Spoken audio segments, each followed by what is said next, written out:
ভিন্ডির কেরামতি বানানোর জন্য লাগবে ভিন্ডি, আলু, পেঁয়াজ, টমেটো, রসুন, কাঁচামরিচ। সবগুলো উপকরণ পানি দিয়ে ভালোভাবে পরিষ্কার করে আমি নিজের পছন্দ মতো কেটে নিয়েছি। তারপরে একটি কড়াইয়ে পরিমাণ মতো তেল দিয়ে তার মধ্যে পাঁচফোড়ন এবং শুকনা মরিচের ফোড়ন দিয়ে কেটে রাখা উপকরণগুলো, শুধুমাত্র ভিন্ডি বাদে সবগুলো উপকরণ এগুলো দিয়ে কড়াই দিয়ে ভালোভাবে নাড়াচাড়া করে এতে পরিমাণ মতো, অর্থাৎ তরকারিতে যে পরিমাণ লবণ দরকার সেই পরিমাণ লবণ দিয়ে দেব। এই পর্যায়ে লবণটা দিলে দেখা যাবে কি পেঁয়াজটা মোটামুটি নরম হয়ে যাবে এবং অন্যান্য উপকরণগুলো সিদ্ধ হয়ে আসবে। ঢাকনা দিয়ে ঢেকে কয়েকবার নাড়াচাড়া করলে এগুলো মোটামুটি সিদ্ধ হয়ে আসবে। এ পর্যায়ে আমি সব ধরনের মশলা, যেমন হলুদ গুঁড়ো, মরিচের গুঁড়ো, ধইনা গুঁড়ো, জিরো গুঁড়ো সবগুলো দিয়ে সামান্য পরিমাণ পানি অ্যাড করে দিব।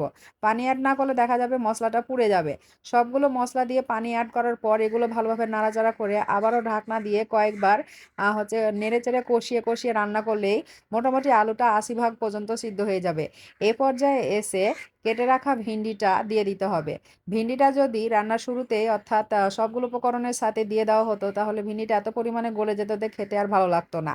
কিন্তু আলুটা যদি মোটামুটি ৮০ ভাগ পর্যন্ত সিদ্ধ হয়ে যাওয়ার পর ভিন্ডিটা দেওয়া হয় তাহলে দেখা যাবে ভিন্ডিটা মোটামুটি হচ্ছে যেভাবে কেটে কেটে আমরা রান্না করব সেভাবেই থাকবে, তো খেতেও মজা লাগবে, দেখতেও সুন্দর লাগবে। তো এই তো রান্না হয়ে গেছে সে মজাদার ভিন্ডির কেরামতি। কেমন লাগলো রান্নাটা অবশ্যই কমেন্টের মাধ্যমে জানাবেন। আর আমার কথাবার্তার মধ্যে কোনো ভুল ত্রুটি থাকলে ক্ষমা